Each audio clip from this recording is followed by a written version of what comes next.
Vida Longa CBN.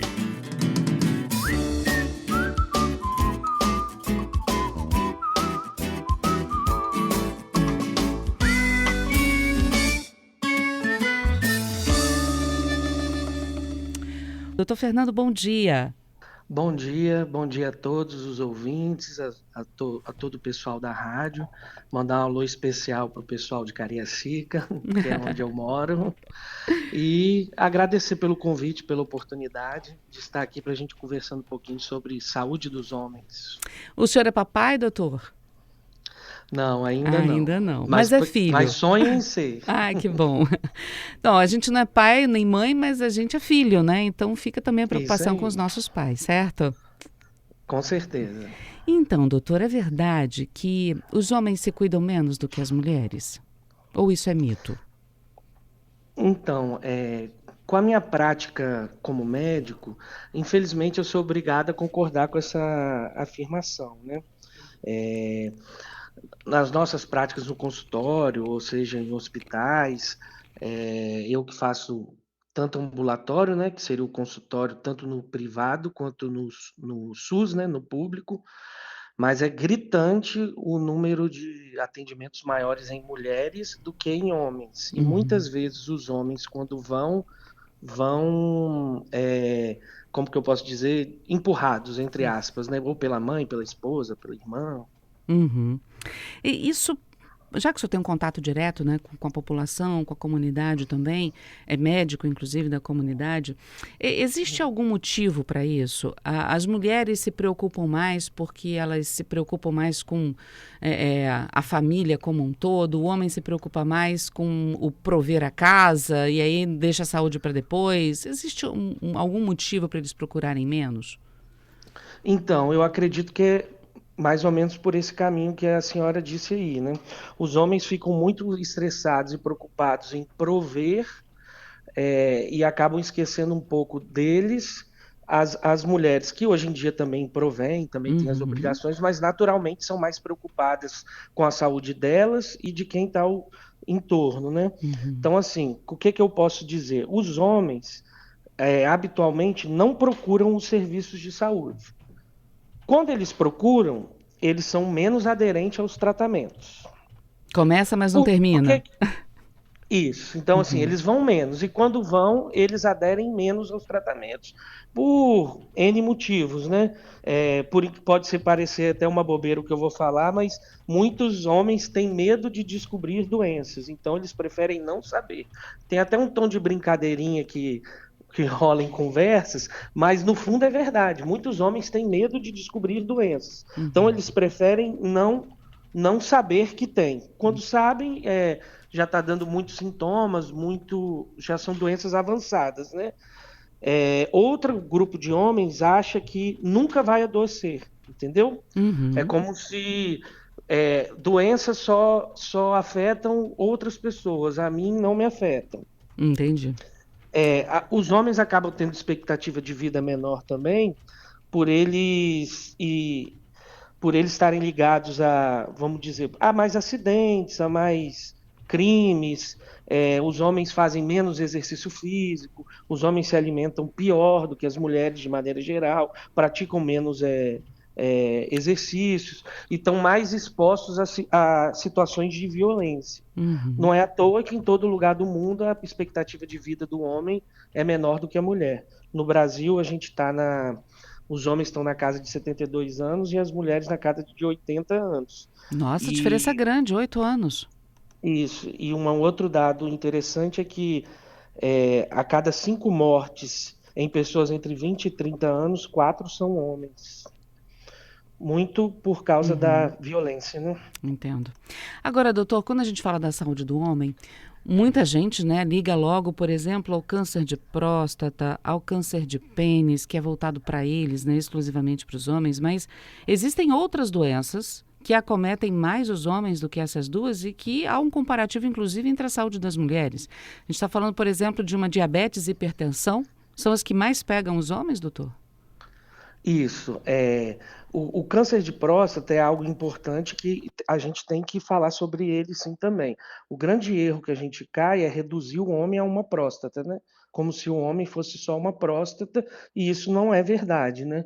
Então, o câncer de próstata é algo que tem que ser é, feito igual fazem o Novembro Azul, e tem que ser cuidado, tem que fazer o rastreio, mas a gente não pode reduzir o homem só a uma próstata, Uhum, pois senão e joga todo o resto de lado, né? uhum, As principais doenças dos homens que a gente pode reforçar seria exclusiva, seria o câncer de próstata, né, que só acometem homens por motivos óbvios, uhum. biológicos, é, e as outras doenças que mais acometem homens, que não são exclusivas de homens, mas acometem mais do que mulheres, a gente pode falar da hipertensão, que é a pressão alta, a gente pode falar do diabetes, a gente pode falar da dislipidemia, que a gente chama de colesterol popularmente, a obesidade, os próprios cânceres, tem outros cânceres que afetam homens, e não podemos deixar de hoje em dia falar das doenças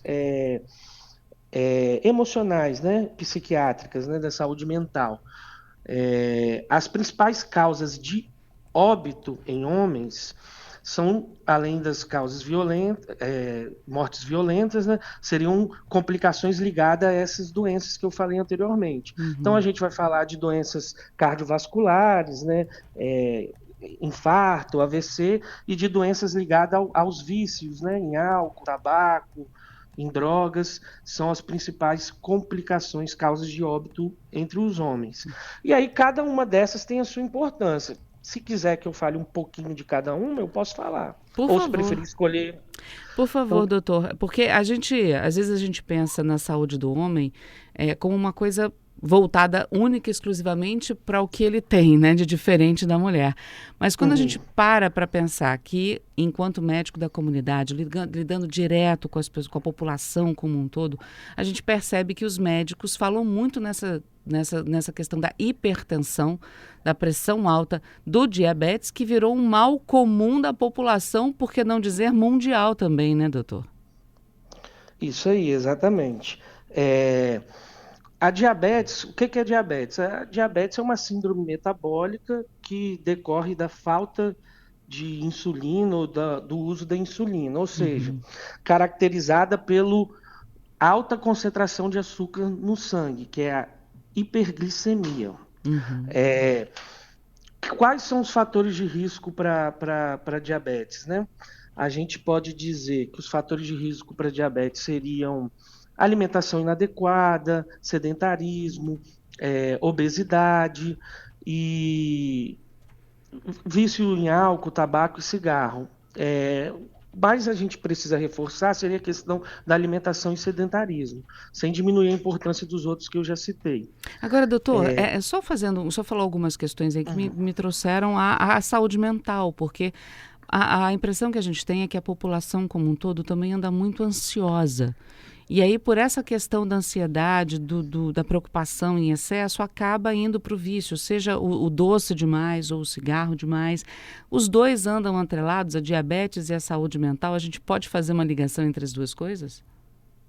Podemos sim. Hoje em dia, nós vivemos o tempo da era que a gente pode dizer da ansiedade e da depressão, né? Hoje, nesse mundo cheio de informação, onde a gente tem acesso a uns zilhões de coisas instantaneamente, né? É, Faço uma reflexão, acho que na Segunda Guerra, rolava uma batalha, o pessoal ficava sabendo 2 meses depois, né? Uhum, Hoje cai um avião, a gente fica sabendo antes do avião cair, já tem alguém filmando ele caindo e vem toda essa informação, né? uhum, E aí a gente tem esse mal do nosso tempo, que é a ansiedade, né? uhum, Diante disso, o preconceito que as pessoas têm com esse tratamento também, né? Então, as pessoas têm preconceito em procurar um psicólogo, em fazer uma terapia, em iniciar medicamento, porque acham, entre aspas, né, de maneira errônea, que é medicamento. Ah, isso aqui é medicamento para doido, né? A gente ouve esse tipo de Observação, né? linguajar por aí que está completamente errado, né? Completamente errado. As doenças da psique, né, da psiquiatria, são doenças como outras qualquer, que Uhum. muitas delas se resolve com terapia e medicamento e melhora muito. Os homens, que são quem nós estamos Focando. conversando agora, são Uhum. os que mais têm preconceito contra esse tipo de medicamento. Olha aí, ó. Eu sou médico da família e da comunidade, mas eu sou pós-graduado em psiquiatria também. Olha, doutor. Então, eu faço ambulatório também de psiquiatria. E como é difícil iniciar um tratamento para um ansioso ou depressivo leve do sexo masculino, porque eles não aceitam, né, Uhum. esse diagnóstico e esse tratamento e acham que essas doenças seriam doenças de pessoas que têm pouca fé, Uhum. ou, enfim, de maneira errônea, é claro. Estamos com o nosso Vida Longa no ar, conosco o doutor Fernando Santoro, ele que é médico da família, da comunidade, também doutor em psicologia, conversando conosco a respeito dessa saúde dos homens, né? Que os homens, infelizmente, gente, o que a gente ouve por aí é verdade, os homens se cuidam menos do que as mulheres, tá? E eu agradeço ao doutor Fernando por aguardar conosco o repórter CBN. Obrigada, viu, doutor Fernando? Por nada. Vamos lá, na ida para o repórter CBN, a gente falava sobre essa ligação entre as doenças mentais, essa ansiedade que o mundo vem vivendo como um todo, e a diabetes, porque você está ansioso, você desconta num chocolate, você desconta num vício em cigarro, de repente, e isso acaba afetando a diabetes e a hipertensão também, né? Quer dizer, está tudo misturado, né, doutor? Está tudo envolvido, Isso intimamente aí. ligado, né? Exatamente.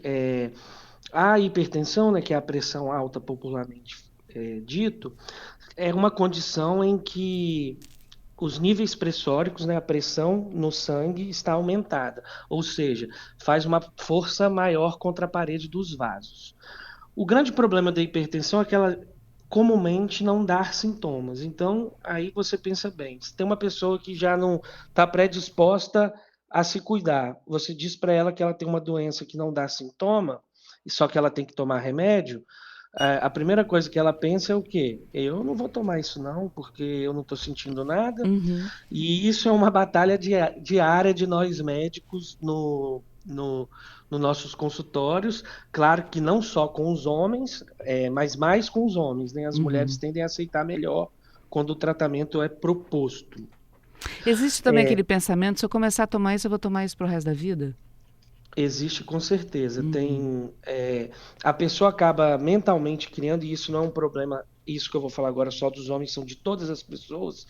A nossa mente cria gatilhos e armadilhas, né? Então, a Uhum. principal armadilha que cria num tratamento de uma doença crônica como diabetes e hipertensão, que é a pressão alta, que são doenças ligadas diretamente à alimentação e aos hábitos de vida, sedentarismo, obesidade, é de que eu não preciso tomar esse remédio, porque a partir de segunda-feira, classicamente se adota segunda-feira, eu vou começar a fazer dieta, eu vou começar a fazer exercício físico, eu não vou comer mais, então eu não preciso desse remédio.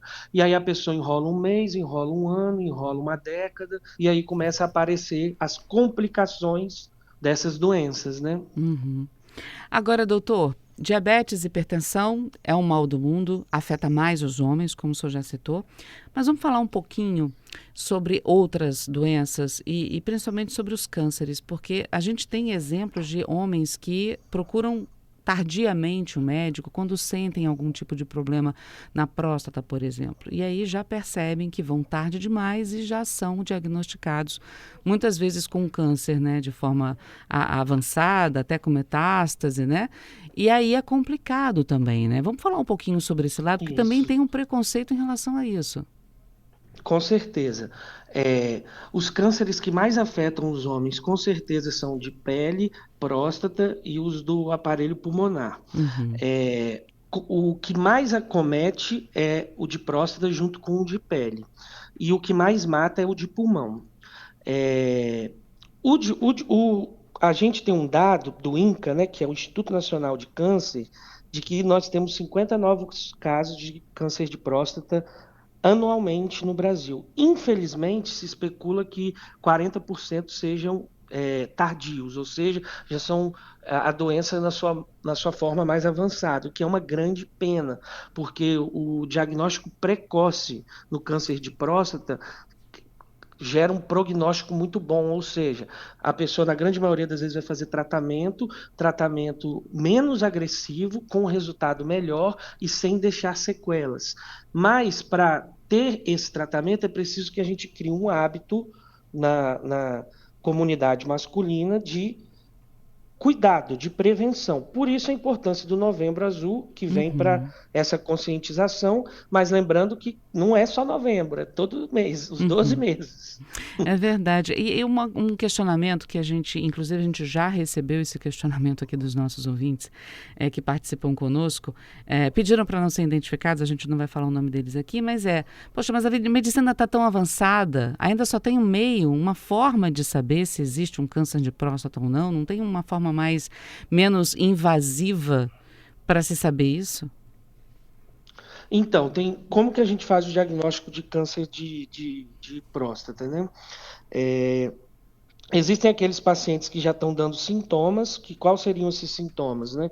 Dificuldade de iniciar a micção, ou seja, de iniciar e de manter o xixi, necessidade de frequência de ir ao Bem, urinar, ir ao uhum. banheiro, presença de sangue na urina ou no sêmen. Mas calma, gente, se você tem isso, não quer dizer que você tem câncer de próstata, não. Calma. Tem várias doenças que causam isso, só que se você vem apresentar esse tipo de sintoma, é importante que você procure o seu médico da família, seu clínico, o seu urologista para averiguar. Então, todas as pessoas que têm esse tipo de quadro, a gente indica que faça o PSA, de preferência que faça o toque, mas tem os exames de imagem também, né? Ultrassom, tomografia e ressonância. Eles são todos complementares. Então, a gente analisa cada caso a caso. Existem casos que o toque vai ser indispensável, mas existem outros casos que a gente consegue talvez fazer o manejo. O mais importante é a gente deixar esse preconceito, essa barreira de lado.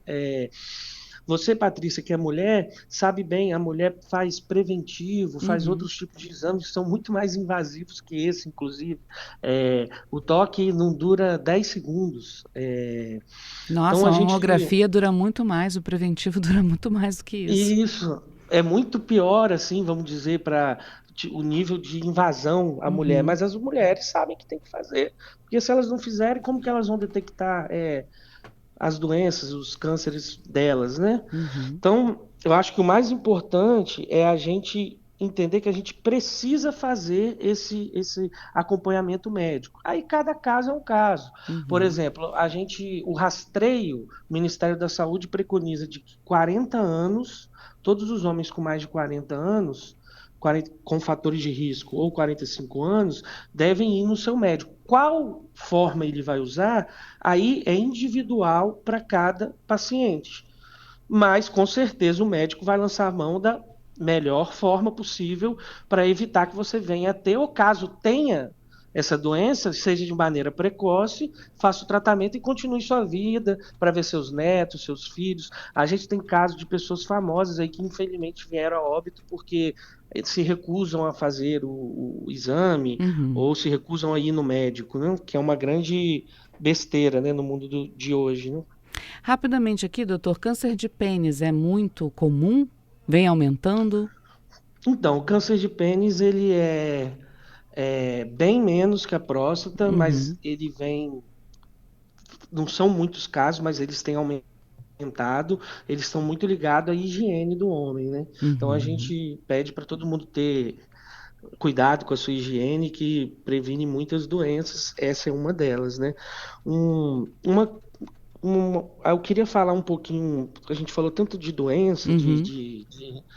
falar de uma coisa boa que eu queria incentivar nos homens, pedir para as esposas, mães incentivarem também, que a paternidade e o homem e a saúde do homem e da família estão ligadas. Em Sim. famílias em que o homem se envolve diretamente nas tarefas de cuidado do filho, já está claro que isso reduz um monte de coisa, reduz doenças no homem, reduz doenças na mulher, reduz violência, é, contribui para a saúde da mulher, contribui para a formação da criança. Então, vamos incentivar os homens também a participarem do cuidado das crianças, assumir De papel de pai. pai mesmo, Uhum. né? Fazer o que pai tem que fazer, que isso não é bom só para a criança, não. É bom para o homem, para a mulher e para a família. Que legal isso, quer dizer, ele se envolvendo nas tarefas do filho, dos filhos, né, como um todo em casa, melhora a saúde geral, melhora a dele, que se sente bem enquanto realizador, né, de tarefas envolvendo o filho, a criança que percebe que está tendo atenção do pai também, além da mãe, e a mãe que tem um pouco de alívio das tarefas também, né, porque tem muito homem que joga tudo para cima dela, né, doutor? Exatamente. E aí, Que a gente legal. incentivando isso, a gente vai ter uma sociedade muito mais saudável, né? Pessoas saudáveis, felizes. Então, a gente falou sobre doenças, é importante tudo que a gente falou, mas vamos incentivar a paternidade de verdade. Que Não bom. essa paternidade em que a mulher cuida de tudo e o homem só provê. A gente precisa envolver o homem diretamente no cuidado da criança e da saúde em geral, né? Que mensagem boa, na véspera do Dia dos Pais, que importante isso, doutor. Muito obrigada, viu? Por nada, eu me coloco à disposição para falar de outros temas caso precisem, mas eu vou dar os meus parabéns para todos os papais. Uhum. Aproveitem o dia. Olha, feliz Dia dos Eu Pais vou para o seu mandar em papai especial também, ao meu viu? pai também. Ah, legal. O meu pai, infelizmente, já não está mais entre nós, mas eu sempre faço uma oração. Eu sinto muita falta dele, mas foi um grande homem. Deus o levou. Ele era médico como eu, e eu Uhum. tive a satisfação de herdar o nome dele, né? Ele era o Fernando Santoro, eu sou o Fernando Santoro, o filho dele, né? Filho. É isso aí. Nós dois, viu? Perdemos os nossos papais, mas fazemos a mesma coisa. Aniversários e Dia dos Pais, uma oração em homenagem a eles. Obrigada, viu, doutor Fernando? Isso aí. Um Por abraço para o nada. senhor e olha, já fica aqui o convite para o senhor conversar conosco em outras ocasiões. Muito obrigado, eu estou à disposição. Um abraço para todos, em especiais aos papais e aos papais de Cariacica, minha cidade. Ah, isso aí. Obrigada, doutor Fernando. Um Um abraço. abraço, tchau.